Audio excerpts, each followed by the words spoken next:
बिस्मिल्लाहिर्रहमानिर्रहीम। अस्सलाम वालेकुम। आज हम बनाएंगे ढाबा स्टाइल लोबिया फ्राई।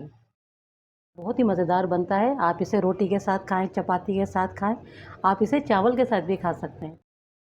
1 कप लोबिया लिया था, वज़न में देखें तो 150 ग्राम है। और ये देखें, मैंने इसको 4 से 5 घंटे के लिए भिगो दिया था और ये अच्छे से नरम हो चुका है। सबसे पहले इसे हम बॉयल करेंगे। जिस पानी में मैंने इसको भिगोया था वो पानी मैंने हटा दिया है और मैंने गैस के ऊपर पानी गर्म करने रख दिया है 1 से 1.5 गिलास, क्योंकि काफ़ी भीगा हुआ है, जल्दी उबल जाएगा। ढाबों के ऊपर जब लोबिया फ्राई मिलता है तो पहले से बॉयल होता है, बस उसको फिर फ्राई करके और आपको वो सर्व कर देते हैं। तो आज हम बिल्कुल उसी तरीके से बनाएंगे जैसे ढाबों पे बनता है।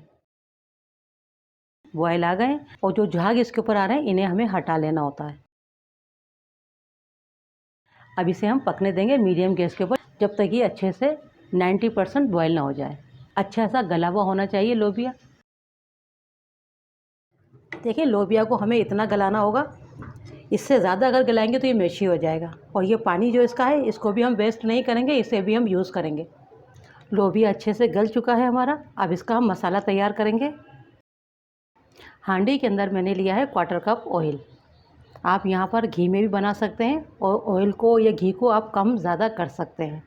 अब इसमें डालेंगे हम 1 टीस्पून सफ़ेद ज़ीरा और ज़ीरे को भी हम थोड़ा सा पका लेंगे ताकि इसकी अच्छी सी खुशबू आ जाए। देखें, ज़ीरे को भी हमने अच्छे से पका लिया है।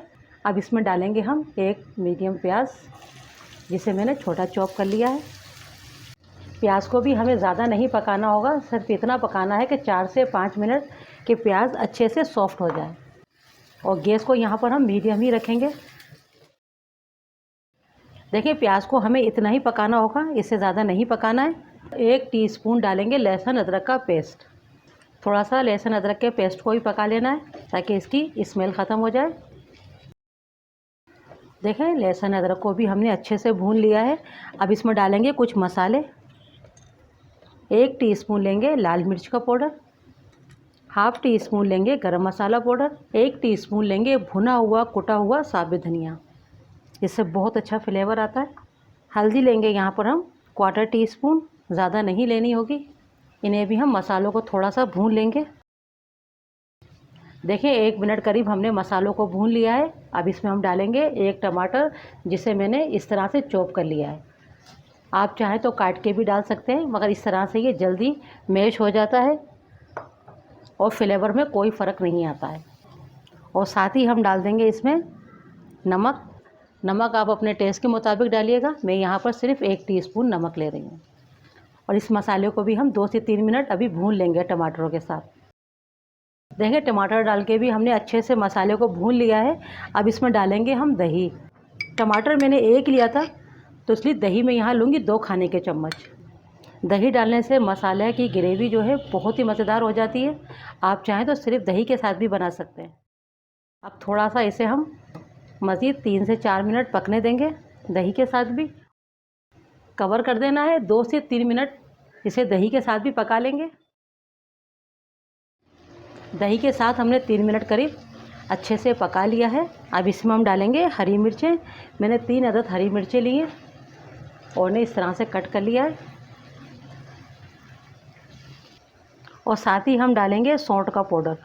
इस वक्त हम सौंठ का पाउडर भी डालेंगे 1/4 टीस्पून। 2 से 3 मिनट पका लेना होगा हरी मिर्चें डाल के भी, ताकि अच्छा सा फ्लेवर आ जाए। हरी मिर्च डाल के भी हमने अच्छे से पका लिया है, अच्छा सा फ्लेवर आ गया है। देखिए, लोबिया आप डालेंगे और साथ में उसका जो पानी है वो भी हम डाल देंगे। बिल्कुल भी हम हटाएंगे नहीं, लोबिया का जो बॉयल पानी है सारा फ्लेवर इसी के अंदर है। अच्छे से मिक्स कर देना है। अब साथ ही हम डाल देंगे कसूरी मेथी। 1 टीस्पून कसूरी मेथी डालिए, इससे बहुत अच्छा फ्लेवर आता है। और इसे हम ढाबे के स्टाइल में बना रहे हैं तो वहाँ ढाबों पे यही डाली जाती है कसूरी मेथी। और मज़ीद हम 1/4 कप पानी डालेंगे। अब लोबिया को हम कवर करके पकने देंगे तकरीबन 10 मिनट, ताकि जो लोबिया में थोड़ी बहुत कसर है गलने की वो भी पूरी हो जाएगी। तमाम अच्छे से फ्लेवर लोबिया के साथ मिक्स हो जाएंगे। यहाँ पर हम गैस को कर देंगे मीडियम से स्लो। आप इस वक्त नमक भी चेक कर सकते हैं, अगर आपको कम लगे तो आप इसमें मज़ीद डाल सकते हैं। देखिए 10 मिनट हमने पका लिया है। अब इसमें हम डालेंगे थोड़ा सा हरा धनिया और ये लोबिया फ्राई हमारा बनके तैयार हो चुका है ढाबा स्टाइल। यहाँ गैस बंद कर देंगे। अब इसे हम सर्व कर लेते हैं।